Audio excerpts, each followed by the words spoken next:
Week 2. Day 8, on unessential necessities. Epicurus wanted to examine the things he thought he needed so he could determine which of them he could in fact live without. He realized that in many cases, we work hard to obtain something because we are convinced that we would be miserable without it. The problem is that we can live perfectly well without some of these things, but we won't know which they are if we don't try living without them.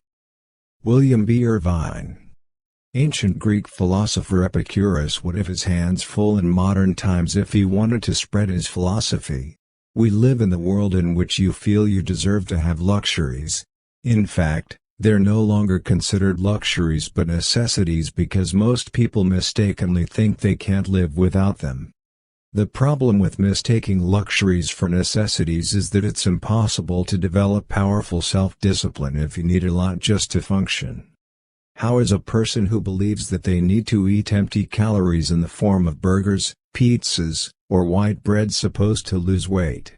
How likely is that an individual who thinks that it's necessary to lease a new car every 2 years will exert enough self-discipline to save money and deprive himself or herself of what they consider a basic human need? Periodically try living without something that you consider a necessity. You'll benefit in several ways. First, you'll voluntarily put yourself in an uncomfortable situation that will help you expand your comfort zone and develop your mental resilience. Second, you'll discover whether you really need this thing in your life, and if you find you don't, it will provide food for thought as to how many other things in your life are in fact not as important as you thought they were. This can then help you eliminate the unessential from your life and free up additional resources to focus on what's important. Finally, you will increase your ability to feel happy with less, including being happy in a situation when you're deprived of something involuntarily. Day 9, on your future self. In 4 studies, participants interacted with realistic computer renderings of their future selves using immersive virtual reality hardware and interactive decision aids. In all cases, those who interacted with virtual future selves exhibited an increased tendency to accept later monetary rewards over immediate ones. Hal E. Hirschfield 9. Studies suggest that people who are aided with technology to imagine their future selves are more likely to delay gratification. In the case of the cited study, they're more likely to save money for retirement. This shows that your self-discipline is largely affected by your ability to feel empathy toward your future self. If the vision of you 10, 20, or 30 years from now isn't particularly vivid, you'll have a hard time denying yourself pleasure today so that the stranger in the future can benefit. For this reason, consider occasionally meditating on your future self. Ask yourself if today you're grateful for the choices you made several years ago, or if you wish that in the past you had been more concerned about your future. Are the choices you're making today choices that are only benefiting the present you, but don't contribute to, or worse, jeopardize, your well-being in the future? The person you'll become in 10 years will most likely not be the same person you are today, but it will still be you, and it's in your hands whether 10 years from now you'll look back and feel glad you extended self-empathy well into the future, or find that you decided to be selfish and steal from your future for some fleeting pleasure today. Day 10, on building your story. Words create sentences, sentences create paragraphs, sometimes paragraphs quicken and begin to breathe. Stephen King. Writing a novel is a daunting task if you've never written one before. It's hard to write even a single paragraph, let alone write 200 or 300 pages that will capture the attention of the reader and keep them reading until the last page. What's worse, after all this effort, you'll probably realize that your novel, when compared to a widely acclaimed best-selling novel, is only good for kindling. What you fail to see is that the author of that best-selling novel most likely has spent a decade or more mastering their craft. They started with words, which then became sentences, paragraphs, and eventually stories. Their first attempts, like those of everybody else, were unsuccessful. It took them hundreds of thousands of words worth of practice to finally write a masterpiece. Building self-discipline is similar to writing a novel. You might consider a disciplined person who always wakes up at 4 in the morning, is physically active every day, eats a healthy diet, is super productive, and is capable of balancing it all with their social life and family obligations as a superhuman. But in reality, this person, like the best-selling novelist, probably started with one simple change and kept building on top of it. Whenever you get discouraged, or feel tired by how far you still have to go to accomplish your goals, remind yourself that everybody who has built self-discipline had to go through the same process, starting with little changes which then turned into habits, which then led to big lifestyle changes and identity shifts, and eventually, into successes. Day 11. On self-discipline and talent. Self-discipline without talent can often achieve astounding results, whereas talent without self-discipline inevitably dooms itself to failure. Sidney J. Harris. When you look at some of the most successful high performers, it might be tempting to say that they were born this way. They're talented, end of story. In fact, talent, while undeniably makes life easier, is but one part of the equation.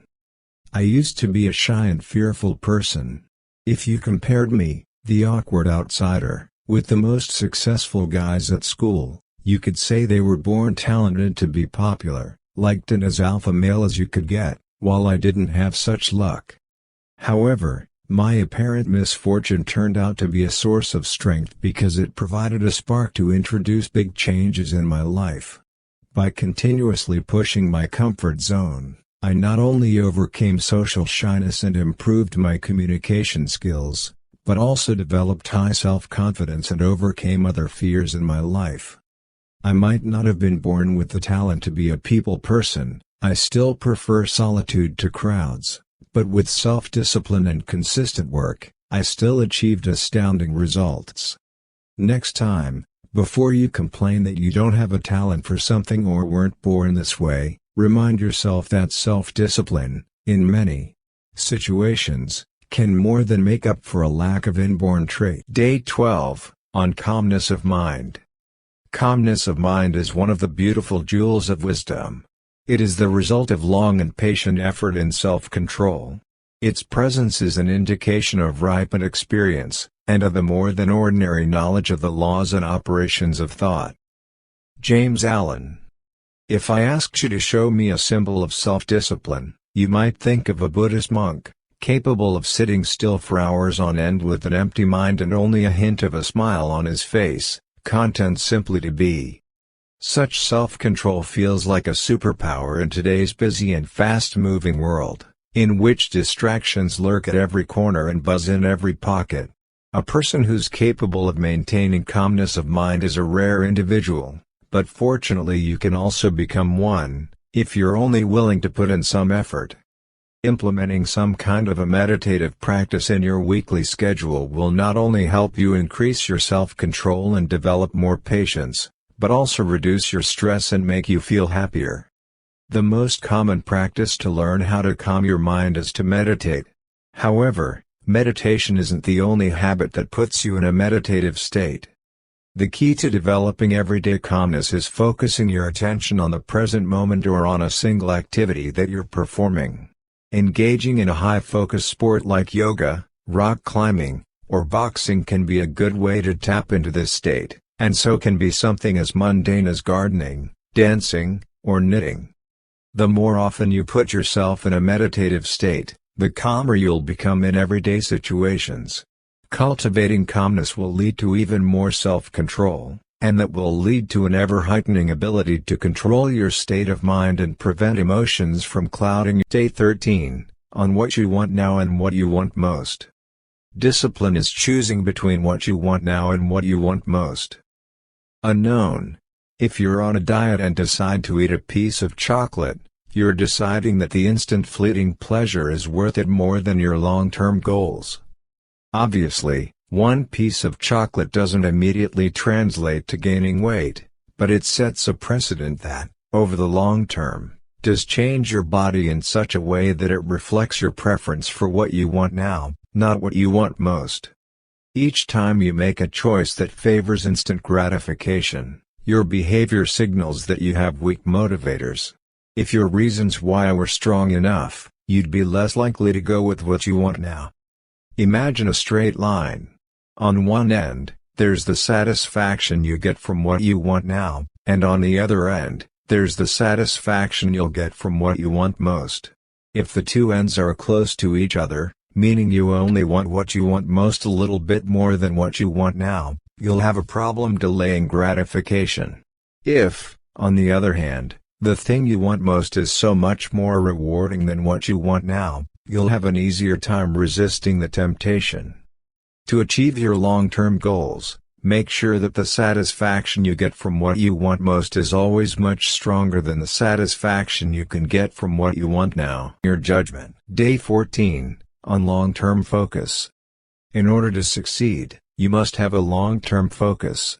Most of the challenges in our lives come from a short-term focus.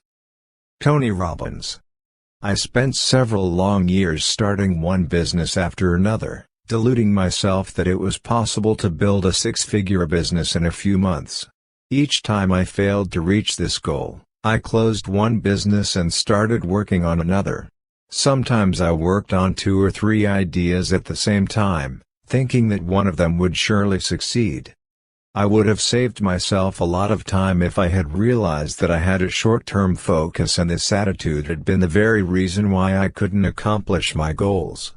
The moment I switched my mindset to that of being in it for the long haul, things started falling into place. When I look back at my other goals, I struggled in a similar way due to the same reason. In fitness, I wanted to build a well-defined physique as quickly as possible. I frequently reduced my daily caloric intake to levels that were impossible to maintain over the long term. In the end, I would have accomplished my goals more quickly by taking a more sustainable approach that would take me a year or 2 to reach my goal than fooling myself I could reach it in 2 or 3 months. In learning languages, I wanted to learn new words as quickly as possible and soon found myself discouraged from looking at even one more word. I wanted to learn a few dozen words a day, but in the end I would have accomplished more with a routine of learning just 5 to 10 words a day, but maintained and used over years, not just weeks or months. Analyze your goals and how you approach them. Replace short-term oriented behaviors with those that show that you're in it for the long haul. Self-discipline isn't limited to rejecting a cake or sticking to an exercise habit. You also need self-discipline to maintain a long-term focus in all of your